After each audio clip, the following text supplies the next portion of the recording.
من لا نبي بعد اما بعد فاعوذ بالله السميع العليم من الشيطان الرجيم بسم الله الرحمن الرحيم واذكر في الكتاب موسى انه كان مخلصا وكان رسولا نبيا۔ سورہ مریم کے اندر مختلف انبیاء علیہم السلام کا تذکرہ ہے۔ آپ اس میں 3 نبیوں کا تذکرہ سن چکے ہیں، بلکہ 4 نبیوں کا، زکریا علیہ السلام، پھر ان کے بیٹے یحییٰ علیہ السلام، پھر عیسیٰ علیہ السلام، اور پھر جناب سیدنا ابراہیم علیہ السلام، اور یہ 5ویں نبی کا تذکرہ ہے موسیٰ علیہ السلام کا، اور اسی میں ہارون علیہ السلام کا تذکرہ بھی موجود ہے۔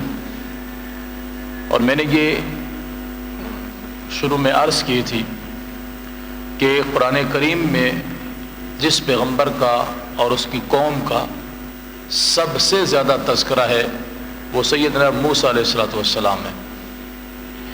قرآن کریم کی شاید ہی کوئی صورت ایسی ہو جہاں موسیٰ علیہ السلام اور ان کی قوم کا تذکرہ موجود نہ ہو۔ اللہ فرماتے ہیں کہ اے نبی صلی اللہ علیہ وسلم، آپ لوگوں کو ہماری کتاب میں سے موسیٰ علیہ السلام کا تذکرہ سنائیے۔ بے شک وہ مخلص رسول تھے، رسول بھی تھے اور نبی بھی تھے، اور ان کو ہم نے طور کی دائیں جانب سے آواز دی اور اسے اپنے قریب کر دیا، اس سے کچھ باتیں کی۔ باتیں کرنے کے بعد وہ باتیں کیا تھی وہ پورا تذکرہ سورہ قصص کے اندر بھی آئے گا اور بھی کئی مقامات پر آئے گا۔ وہ تذکرہ کچھ یوں ہے، مختصر میں یہاں عرض کر دیتا ہوں۔ موسیٰ علیہ السلام فرعون کے زمانے میں پیدا ہوئے، اور فرعون کی یہ حالت تھی کہ اس کو ایک نجومی نے بتایا تھا کہ عنقریب تمہاری سرزمین میں ایک ایسا بچہ پیدا ہونے والا ہے جو تمہاری بادشاہت کو للکارے گا، تمہارے مقام و مرتبے کو خاک میں ملا دے گا۔ تو اس نے کہا حل یہ ہے کہ کسی بھی بچے کو پیدا ہوتے ہی قتل کر دیا جائے، کسی بچے کو زندہ نہ چھوڑا جائے۔ جہاں بھی تم دیکھو بچہ پیدا ہو رہا ہے، بس حکم دے دو کہ اسے قتل کر دیا جائے۔ چنانچہ اس نے ایسا ہی کیا، حکم جاری کر دیا کہ میری سرزمین میں کسی کے گھر میں کوئی بچہ پیدا نہ ہونے لگے، اور یہ بھی بتایا کہ ہوگا تمہاری مخالف قوم سے، تمہاری اپنی قوم سے نہیں ہوگا۔ تو وہ اپنی قوم کے بچوں کو چھوڑ کے موسیٰ علیہ السلام کی قوم میں جو بھی بچہ پیدا ہوتا وہ ذبح کر دیتا، اور یہ ایک بہت بڑی آزمائش تھی لوگوں کے لیے۔ بچی پیدا ہوتی اسے چھوڑ دیا جاتا۔ اب جب ہر طرف یہ قتل ہونے لگا اور بڑا لمبا سلسلہ چلا، تو فرعون کی قوم نے کہا کہ تم یہ جو قتل کرائے جا رہے ہو ان کو تو ہم اپنا نوکر بنائیں گے، تو جب ہمارے پاس نئی نسل ہی نہیں آئے گی تو نوکر کسے بنائیں گے؟ تو کہا کیا کیا جائے؟ کہا بہتر یہ ہے کہ سب کو قتل نہ کرو، باری مقرر کر لو، 1 سال جو پیدا ہوں جتنے لوگ انہیں قتل کر دیا جائے، اگلے سال جو پیدا ہوں انہیں زندہ چھوڑ دیا جائے۔ تو موسیٰ علیہ السلام اس سال پیدا ہوئے جس سال بچوں کو قتل کیا جانا تھا، اور ان کے بھائی ہارون علیہ السلام اس سال پیدا ہوئے جس سال بچوں کو زندہ چھوڑا جانا تھا۔ تو ہارون علیہ السلام ایسے بچ گئے کہ زندہ چھوڑا جانا تھا، اور موسیٰ علیہ السلام جب پیدا ہوئے تو قتل کیا جانا تھا۔ اب ماں تھی وہ کیسے قتل کرتی؟ تو اللہ نے موسیٰ علیہ السلام کی والدہ محترمہ پر وحی نازل فرمائی کہ جب تم کہیں خطرہ محسوس کرو تو اس کو ایک صندوق کے اندر ڈال کے دریا میں ڈال دینا، ہم اس کی حفاظت کریں گے، پریشان نہ ہونا۔ اب قدرتاً موسیٰ علیہ السلام کا جو گھر تھا وہ دریا کے کنارے پر واقع تھا۔ اب وہ ایسا ہوتا کہ بچے کو جو ہے وہ دریا کے کنارے پہ چھوڑ دیا جاتا صندوق کے ساتھ باندھ کے، اور سارا دن وہ دریا کے اندر رہتے اور جب دودھ کی باری آتی پھر اس کو نکال کے دودھ پلایا جاتا. یعنی جب کبھی خطرہ محسوس ہوتا تو صندوق میں رکھ کے دریا میں چھوڑ دیتے, اور جب خطرہ ٹل جاتا تو اس کو اٹھا لیتے. اللہ کا کرنا ایسا ہوا کہ کیونکہ اللہ تعالیٰ جب کسی بدبخت سے انتقام لیتا ہے تو اس کے اپنے گھر سے لیتا ہے, یعنی جوتا بھی اسی کا اور سر بھی اسی کا. اب حکم یہ ہوا کہ اس کو چھوڑ دو. ادھر سے فوج آ گئی, پتہ چلا کہ کسی گھر میں بچہ ہے, تو ڈھونڈتے ڈھونڈتے جب آئے تو بچہ دریا کے سپرد ہو چکا تھا. جلدی جلدی میں صندوق کو رسی باندھنا بھول گئے تو صندوق بہہ گئی. اب جب آ کر دیکھا کوئی بچہ نہیں ہے, واپس چلے گئے. اب موسیٰ علیہ السلام کی جو بہن تھی ان کو ان کی والدہ نے کہا کہ تم ساتھ ساتھ چلو, دیکھو یہ صندوق جاتی کہاں پر ہے, اگر کہیں خطرہ ٹل جائے تو نکال کے لے آنا.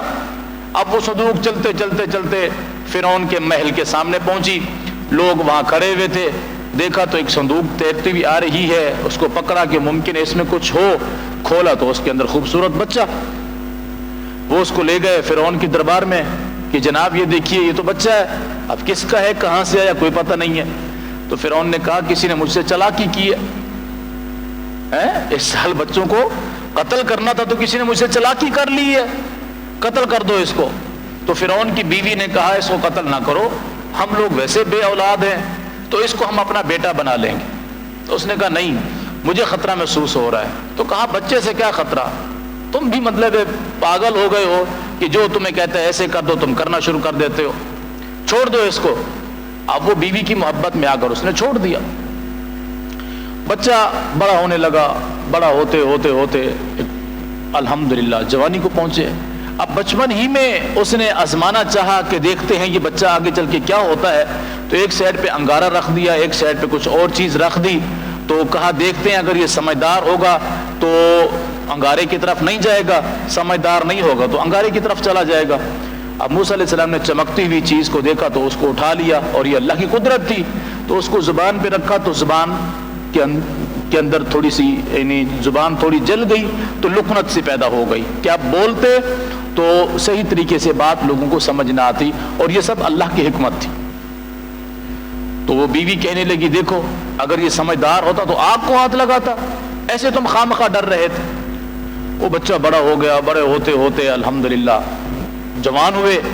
اب ایک دن وہ گھر سے باہر نکلے تو دیکھا دو لوگ لڑ رہے ہیں, ایک موسیٰ علیہ السلام کی قوم میں سے, ایک فرعون کی قوم میں سے. اب جو موسیٰ کی قوم میں سے تھے اس نے کہا موسیٰ میری مدد کرو. اچھا یہ جو بچہ جب فرعون کے محل میں پہنچا موسیٰ علیہ السلام تو لوگوں نے اس کو اٹھایا پیش کیا, تو دودھ پلانے کی باری آئی تو بچہ بھوکا پیاسا ہے, وہ کسی کا بھی دودھ نہیں پی رہا. اعلان کیا بھی شہر میں جتنی بھی دودھ پلانے والی دائیاں ہیں وہ ساری آ جائیں دودھ پلائیں, کسی کو بھی جو ہے کسی کا دودھ نہیں پی رہے. تو وہ بہن اسی گھر میں کام کرتی تھی, تو اس نے کہا میں ایک ایسے خاندان کو جانتی ہوں ممکن ہے یہ اس کا دودھ پی لے. اور قرآن کہتا ہے فَرَدَدْنَاهُ إِلَىٰ أُمِّهِ كَيْ تَقَرَّ عَيْنُهَا وَلِتَحْزَنَ وَلِتَعْلَمَ أَنَّ وَعْدَ اللَّهِ حَقٌّ. ہم نے موسیٰ کو ان کی والدہ کے پاس واپس پہنچا دیا. ہم نے وعدہ کیا تھا کہ تیرا بیٹا تیرے پاس آئے گا, تو ہی دودھ پلائے گی, سو ہم نے اپنا وعدہ سچا کر لیا.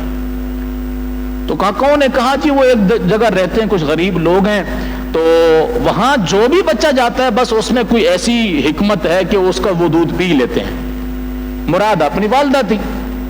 تو وہ دودھ کی باری آتی تو شاہی قافلے کے ذریعے وہاں پہنچائے جاتے, وہ دودھ پلاتی, پھر شاہی قافلے کے ذریعے واپس لایا جاتا.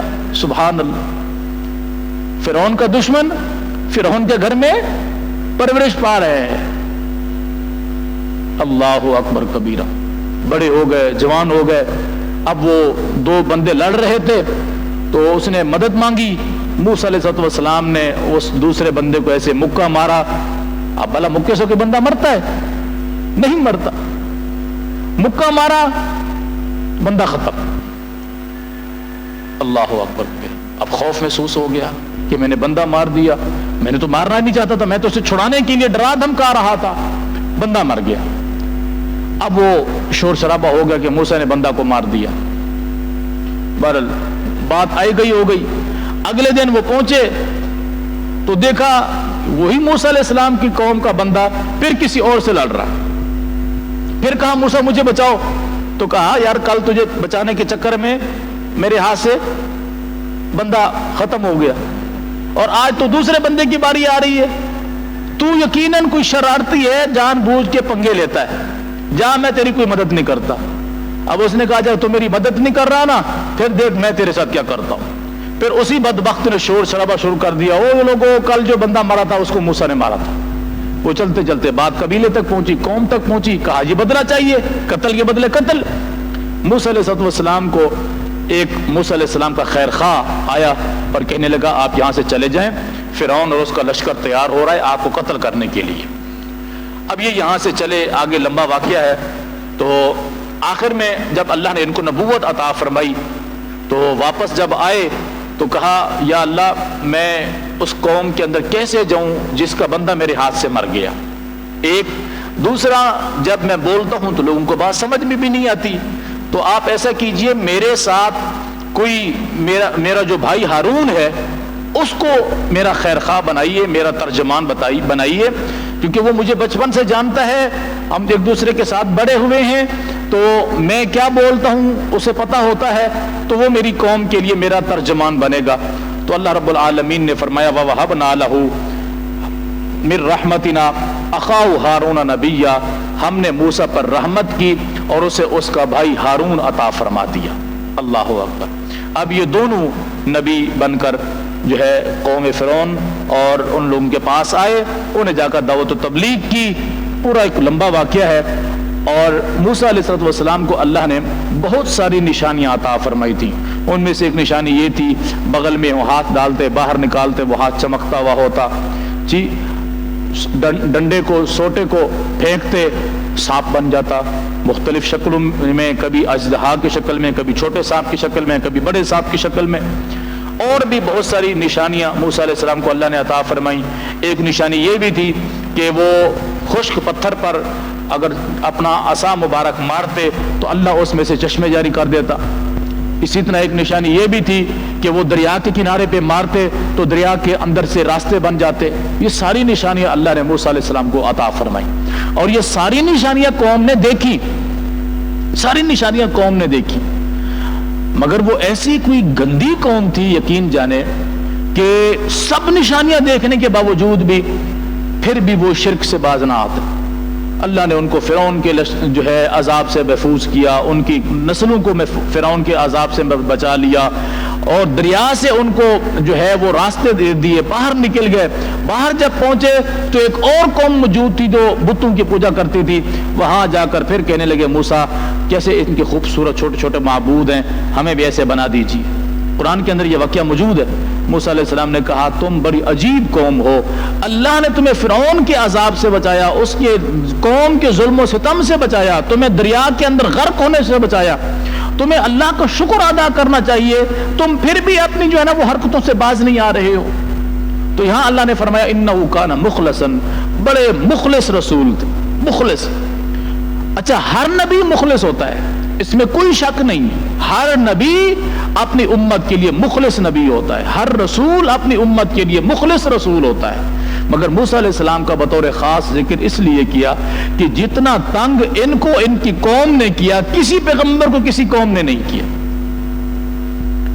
جتنا تنگ بنی اسرائیل نے موسیٰ علیہ السلام کو کیا, اور اتنی نعمتیں ملی بنی اسرائیل کو کہ نبی علیہ السلام فرماتے ہیں جتنی نعمتیں اللہ نے بنی اسرائیل کو عطا فرمائیں اگر ان میں سے کوئی ایک نعمت بھی تمہیں مل جاتی تمہارے لیے کافی ہو جاتی. اتنی بہترین نعمتیں, آسمان سے تیار کھانا ان کے پاس آ رہا ہے. جب کھا کھا کے پیٹ بھرا نا تو گیدڑ کی طرح ٹیٹ مارنے لگے, کہنے لگے موسیٰ یہ روزانہ جو آسمان سے کھانا آتا ہے نا یہ کھا کھا کے پیٹ خراب ہو گیا. مفت کی جب ملنے لگے تو ہضم نہیں ہوتی نا, کیا خیال. اللہ کی طرف سے انعام تھا, تیتر بٹیر مختلف پرندے بھونے ہوئے صبح کو اٹھتے ان کے پاس موجود ہوتے, شام کو دیکھتے ان کے پاس کھانا ان کے گھروں میں موجود ہوتا, یعنی دسترخوان پہ کھانا ان کے لیے خود بخود سجا دیا جاتا. اب کام کاج کرنے کی ضرورت نہیں تھی، مفت میں کھانا مل رہا ہے، میٹھے کے طور پہ بھی اللہ رب العالمین جو ہے وہ کچھ نازل فرما دیتا، وہ کھا لیتے، نمکین بھی مل رہا ہے، میٹھا بھی مل رہا ہے، اب کام کاج بھی کچھ نہیں کرنا پڑتا، بیماری تو پڑے گی نا۔ کہنے لگے یار دیکھ یہ کھا کھا کے نا ہماری حالت بری ہو گئی ہے، تو اللہ سے دعا کر کے وہ ہمیں پچھلی حالت میں لے جائے۔